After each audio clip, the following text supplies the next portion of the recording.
Hello guys, welcome back to my channel. This is the episode number 20, the journey to you. So let's get start. कहानी की starting में हमें दिखाया जाता है कि जो गोंगजी है वो उस जगह पे होता है जहाँ पे उसका ट्रायल होना होता है एंड उसके साथ जिनफेंग भी होता है। यहाँ पे जो सिस्टर है वो शाओई के साथ होती है जो उसे कहती है कि मुझे अभी के अभी जिनफेंग के पास जाना है। एंड यहाँ पे जिनफेंग और गोंगजी जो है वो एक बोर्ड को देखते हैं जिस पर लिखा होता है कि हमें किसी इंपॉर्टेंट पर्सन को यहाँ पे खोना है। जिसके बाद हमें वूफेंग को दिखाया जाता है जिसके पास एल्डर यू आते हैं और उसे देख के शॉक्ड हो जाते हैं क्योंकि वो पॉइजनस है। उससे पूछते हैं कि ये सब किसने किया, जिस पर वो लेडी वैंग का नाम बताती है। जिसके बाद हमें वापस से गोंगजी को दिखाया जाता है जिसे उसे पढ़ने के बाद पता चल जाता है कि एक्चुअली में जिनफेंग उसके साथ हमेशा से इसलिए था ताकि उसे एक दिन उसके लिए कुर्बानी देनी पड़े। लेकिन जो गोंगजी है वह ऐसा बिल्कुल नहीं चाहता था, जिस पर जिनफेंग उसे समझाता है कि ये तुम्हारा मिशन है, जिसके लिए गोंगजी जो है वो साफ साफ मना कर देता है। और हमें यहाँ सिस्टर को दिखाया जाता है जिसने आंट पूजी को देख लिया था और वो उसका पीछा करती है। एंड वहाँ पे एक ब्लैक ड्रेस में पर्सन होता है जिसका चेहरा नहीं, जिसने अपना चेहरा जो है वो एक नकाब से ढका होता है और वो लेडी पूजन को मार देता है, जिसे देख के वो काफी ज्यादा डर जाती है और वहाँ से भागने लग जाती है। वहाँ जाने से पहले उन्होंने उनके नेक पे एक निशान देख लिया था। और हमें वापस गोंगजी को दिखाया जाता है जिसने उस तलवार को उस आग में डाल दिया होता है तक क्योंकि वो जिनफेंग को मारना नहीं चाहता था। जिसके बाद वापस सिस्टर को दिखाया जाता है जो भागते हुए शाओई से टकरा जाती है एंड उसे उस जगह पे लेके जाती है जहाँ पे एक्चुअली में आंट पूजन को मारा था।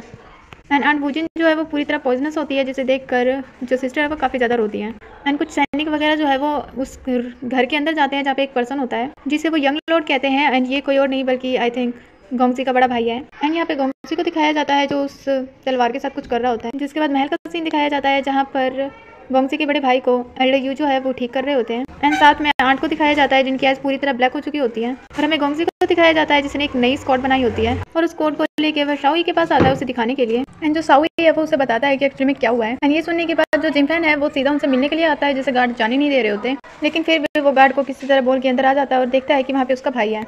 जिसे देख के वो काफ़ी ज़्यादा खुश होता है। एंड यहाँ पे आंट को दिखाया जाता है जिसके पास एक सर्वेंट आता है एंड सैनिक आता है एंड वो उसे कुछ बताने का ट्राई करती है लेकिन वो कुछ बोल नहीं पाती। और हमें वापस से गोंगजी को दिखाया जाता है जहाँ पे वो अपने बड़े भाई से बात कर रहा होता है एंड उसका बड़ा भाई जो है एंड जो गोंगजी है वो उससे पूछता है कि इतने टाइम से वो कहाँ पे था और उसके साथ ये सब किसने किया। एंड उसका बड़ा भाई जो है वो बताता है कि एक्चुअली में उसकी जो भी इनर फोर्स और ताकत वगैरह थी वो सब कुछ खत्म हो चुकी है। एंड वो अमीनस नाम लेता है जो कि आंटी का नाम था, जिस पर गोंगजी का बड़ा भाई यस कहता है कि ये सब आंट ने किया है, वो वूफेंग के साथ मिली हुई थी। एंड जब मैंने कहा कि मैं उन्हें उनके बारे में सबको बता दूंगा तो उन्होंने मुझे कैद करके रख लिया। जिस पर एल्डर कहते हैं कि अगर वो वूफेंग के साथ थी तो आखिर उसे किसने मारा। एंड उसकी बातों को सुनकर जो स्वांजन है वो उसे देख रहा होता है और तभी वहाँ पे एक सर्वेंट आता है जो उन्हें एक लेटर देता है और बताता है कि एक्चुअली में ये लेडी वूजन ने लिखा है, जिसे सबसे पहले गोंगजी का बड़ा भाई देखता है लेकिन उसे देखने के वो उसे छोड़ देता है क्योंकि उसमें जितने भी वर्ड्स लिखे थे वो कुछ भी समझ नहीं आ रहा था। जिसके बाद गोंगजी को दिखाया जाता है जो आंट से मिलने आता है एंड गोंगजी को देख कर आंट जो है वो उसे कुछ बताने का ट्राई करती है। एंड जो गोंगजी है वो रोते हुए कहता है कि आप सच में वूफेंग के साथ मिली हुई थी, आप ऐसा कैसे कर सकते हैं, जब भी मैं बीमार होता था हमेशा आप मेरा कितना ख्याल रखती थी, मैंने सबसे ज़्यादा सिर्फ आपके ऊपर ही ट्रस्ट किया था। और ये सब सुनने के बाद आंट वूजिन भी जो है वो काफ़ी ज़्यादा रो रही होती है और कुछ बताने का ट्राई करती है लेकिन वो बोल ही नहीं पाती। जिसके बाद गोंगजी जो है वो बाहर आ जाता है और जिनफेंग जो है वो उसे कुछ देता है जिसे लिए बिना गोंगजी वहाँ से चला जाता है। उस कप में एक जहर होता है जिसे वो लोग आंट के पास ले जाते हैं और वहाँ से आने के बाद गोंगजी जो है वो काफ़ी ज़्यादा रो रहा होता है और उसके कमरे में शुगर कैंडीज होती है जो हमेशा उसके लिए आंट लेके आती थी, जिसे वो खाता है और आंट की सारी बातों को याद करता है कि वो कितनी ज़्यादा अच्छी थी और हमेशा मेरे साथ कितना ज़्यादा अच्छे से बिहेव करती थी, वो मेरी कितनी ज़्यादा केयर करती थी और ये सब याद करते हुए काफ़ी ज़्यादा रो रहा होता है। जिसके बाद हमें आंट के फ्लैशबैक को दिखाया जाता है जहाँ पे वो वूफेंग की स्पाई नहीं बनना चाहती थी लेकिन उसे ज़बरदस्ती बनाया गया था क्योंकि वो अपने एक बेटे को बचाना चाहती थी। जब फर्स्ट टाइम गोंगजी के फादर ने गोंगजी की मदर को देखा था तो उन्होंने उसे जिंदा छोड़ के वहाँ से चले गए थे। एंड जो आंट है वो सबसे पहले वहाँ पर गोंगजी की मदर से मिली थी और उनकी हेल्प की थी। वो स्टार्टिंग से लास्ट तक के गोंगजी की मदर के लिए काफ़ी ज़्यादा केयर करती थी और गोंगजी की भी। वो भले ही वूफेंग की स्पाई थी लेकिन वो हमेशा से गोंगजी को बहुत प्यार करती थी। एंड गोंगजी के फादर को पता था कि वो वूफेंग की स्पाई है लेकिन वो उसे कहते हैं कि तुम क्रूल और ईवल नहीं हो और इसीलिए वो उसे यहीं पे रख लेते हैं ताकि वो गोंगजी की हमेशा केयर कर सके और इसीलिए उन्होंने आंट से शादी भी की थी। एंड वो गोंगजी की मदर को याद करती है जहाँ पे उन्होंने प्रॉमिस किया था कि वो हमेशा से गोंगजी का ख्याल रखेंगी और उसे अपने बेटे जैसा मानेंगी। जिसके बाद ये सोचते हुए वो मर जाती है और बाहर खड़ा जिनफेंग जो है वो भी उनके लिए काफ़ी रो रहा होता है। जिसके बाद नाइट के टाइम सिस्टर को दिखाया जाता है जो कि आंट के मर्डर से काफ़ी ज़्यादा दुखी होती है एंड रो रही होती है। जिसके बाद जिनफेंग आता है जो उससे काफ़ी ज़्यादा अच्छे से कंसोल करता है और हमें जिनफेंग को दिखाया जाता है जो कि काफ़ी ज़्यादा उदास होता है। उसके पास वूफेंग आती है जो उन्हें समझाती है उनकी डेथ जो है वो उनकी पनिशमेंट थी वरना उन्होंने हमेशा से तुम्हारी केयर की है। एंड इसी तरह उसे कंसोल करती है, काफ़ी अच्छी अच्छी बातें करती है और उससे बताती है कि वो उसे बहुत ज़्यादा लाइक करती है। एंड यहाँ पर जो गोंगजी है वो भी कहता है कि वो भी उसे बहुत ज़्यादा पसंद करता है एंड जो वूफेंग है वो उसे छोड़ के जाने वाली थी और ये बात वो गोंगजी को नहीं बताती। एंड जो गोंगजी है वो इस बात से काफ़ी ज़्यादा खुश होता है कि वूफेंग ने उसे कहा कि वो उसे लाइक करती है और वो उसे किस कर लेता है। जिसके बाद वो फिर से थोड़ी बहुत बातें करते हैं एंड गोंगजी उससे पूछता है कि आखिर तुमने मुझसे ऐसा क्यों पूछा कि मैं तुम्हें लाइक करता हूँ या नहीं करता हूँ। जिस पर वूफेंग उससे बताती है कि मैं बस ये जानना चाहती थी और वो दोनों एक दूसरे के गले लग जाते हैं। और यहाँ पे शांग वन एंड यूजन को दिखाया जाता है जो एक दूसरे से बातें कर रहे होते हैं। एंड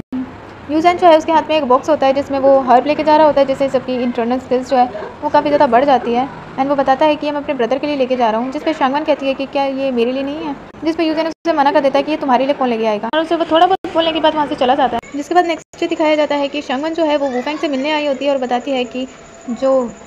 गोंगसी है उसे तुम्हारे बारे में पता चल चुका है कि तुम वूफेंग की स्पाई हो, लेकिन उसके बाद भी वो तुम्हें ट्रस्ट करता है और तुम्हें लाइक करता है, तुम तो कुछ ज़्यादा ही लकी हो। जिस पर वूफेंग जो है वो कहती है कि आखिर तुम्हें मुझसे क्या चाहिए। एंड शांगवान बताती है कि मुझे चाहिए कि तुम गोंग रेजिडेंस से हमेशा के लिए चली जाओ, क्योंकि जब तक तुम यहाँ पे रहोगी तब तक मेरा प्लान वर्क नहीं करेगा, क्योंकि वैसे भी सबको पता चल चुका है कि अब तुम वूफेंग की स्पाई हो और तुम्हारे चक्कर में मेरा भी पता चल जाएगा, इसलिए तुम यहाँ से चली जाओ। जिस पर काफ़ी ज़्यादा बोलने के बाद आखिरकार जो वूफेंग है वो शांगवान की बातों में आ जाती है और उसकी बात मान लेती है और वहाँ से जाने की सोचती है। एंड यही वजह थी जिस वजह से जो वूफेंग है वो गोंगजी को छोड़ के जाने वाली है, लेकिन ये सारी बातें जो है वो वूफेंग गोंगजी को बता देती है और उससे पूछती है कि मैं यहाँ से चली भी जाऊँ तो उस शांगवान का क्या, जिस पर गोंगजी कहता है कि उसे मैं खुद देख लूँगा। प्रेजेंटली दिखाया जाता है कि ये बात शांगवान को नहीं पता है कि जो वूफेंग है वो गोंगजी के साथ है। एंड दिखाया जाता है कि गोंगजी जो है वो वूफेंग को ढूंढने का ट्राई करता है और कहता है कि मैंने उसे 2 दिनों से नहीं देखा, कहाँ पे है वो, जिस पर जिनफेंग कहता है कि क्या तुम्हारे बीच में कुछ ऐसा चल रहा है जो मुझे नहीं पता है, कुछ दिनों में तुम्हारा 3rd ट्रायल होने वाला है, तुम उसकी तैयारी करने के बजाय वूफेंग को ढूंढ रहे हो। हमें वापस से शांगवान को दिखाया जाता है जो कि एक जगह पे आती है जहाँ पे उसके मास्टर होते हैं और बताती है कि अमान जो है यानी कि आंट वो मर चुकी है और अब मुझे एंटीडोट चाहिए, जिसके बदले में मैं स्वानजिन को मारूंगी,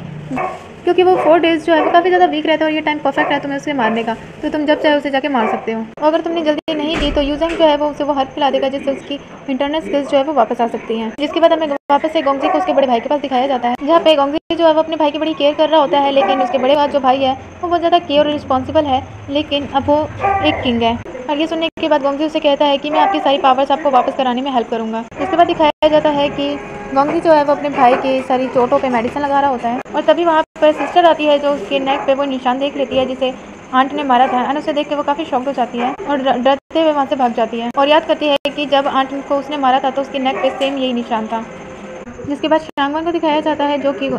स्वानजिन से पूछ रही होती है कि आप किस लिए परेशान हैं, जिस पे वो कहता है कि एक्चुअली मैं ये सोच रहा हूँ कि सब कुछ मैनेज हो गया या नहीं। यहाँ पे स्वानजिन जो है वो शांगवान को घूर घूर के देख रहा होता है। जिसके बाद गोंगजी को दिखाया जाता है जिसके साथ वूफेंग बैठी होती है और वहाँ पे वो कुछ चीज़ को पढ़ रहा होता है जो उसका ब्रदर उसे आंट बोला करते थे। जिसके बाद वूफेंग बताती है कि मैंने तुम्हारे लिए कुछ प्रिपेयर किया, एंड वो उसे गिफ्ट देती है जिसमें एक स्टिक होती है जो उसे काफ़ी पसंद आती है, जिस बात से जो वूफेंग है वो भी काफ़ी ज़्यादा खुश होती है। जिसके बाद शांगवान को दिखाया जाता है जो कि स्वानजिन को कह रही होती है कि आखिर वो क्या करना चाहता है, जिस पर स्वानजिन कहता है कि मैंने रियलाइज़ किया है कि यहाँ का ऑफिशियल स्क्वाड एल्डर जो वो एक्चुअली में मुझे होना चाहिए, जिस पे पता नहीं स्वानजिन जो है वो उसे अपनी बातों में ले रही होती है और उसे गले लगा लेती है। एंड यहाँ पे स्वानजिन को दिखाया जाता है जिसे एक्चुअली में सच में स्वानगन को लाइक करता है। एंड स्वानगन बोलती है कि मैं आपकी हेल्प करना चाहती हूँ और इसीलिए मैंने कुछ ढूंढा है, और बताती है कि ये गोंग रेस्टोरेंट का मैप है जिसमें सारे के सारे रास्ते वगैरह लिखे हैं, एंड ये वूफेंग ने बनाया है, जिसे स्वानजिन कहता है कि इसे देख के कोई नहीं कहेगा कि ये वूफेंग ने बनाया और इससे क्या साबित होगा। जिस पर वो उस मैप को उल्टा करके दिखाती है जिस पे यहाँ पे डिटेल में सारे रास्तों के बारे में लिखा होता है, जिसे देखने के बाद शांगवान जो है वो काफ़ी ज़्यादा शॉक्ड हो जाता है और शांगवान को कहता है कि उसने बहुत अच्छा काम किया। और हमें यहाँ दिखाया जाता है शांगवान के मास्टर और वूफेंग के मास्टर को, जहाँ पे वो दोनों बातें कर रहे होते हैं, एंड जो शांगवान का मास्टर होता है वो कहता है कि वूफेंग अब जब पकड़ी जा चुकी है तो हमें उसे जान से मार देना चाहिए, जिस पर मास्टर मना करते हैं और कहते हैं कि हमें थोड़ा वेट करना चाहिए क्योंकि वो नहीं चाहते कि वूफेंग मरे, और अपने किसी और प्लान के बारे में बात करते हैं। जिसके बाद दिखाया जाता है कि जो वूफेंग है वो उसी हिडन रास्ते से बाहर जा रही होती है जहाँ से वो पहली बार वूफेंग गोंगजी के साथ लैंटर्न फेस्टिवल गई थी, एंड वो उस रास्ते से जाते हुए गोंगजी से के साथ बिताए हुए पलों को याद कर रही होती है। एंड जब वो उस हिडन रास्ते को ओपन करती है तो वहाँ से वूजिन जो है वो बाहर आता है और उसे पकड़ लेता है क्योंकि वो गोंग रेस्टोरेंट से बाहर भाग रही थी। और इसी के साथ होता है हमारा आज का एक्सप्लेनेशन ओवर।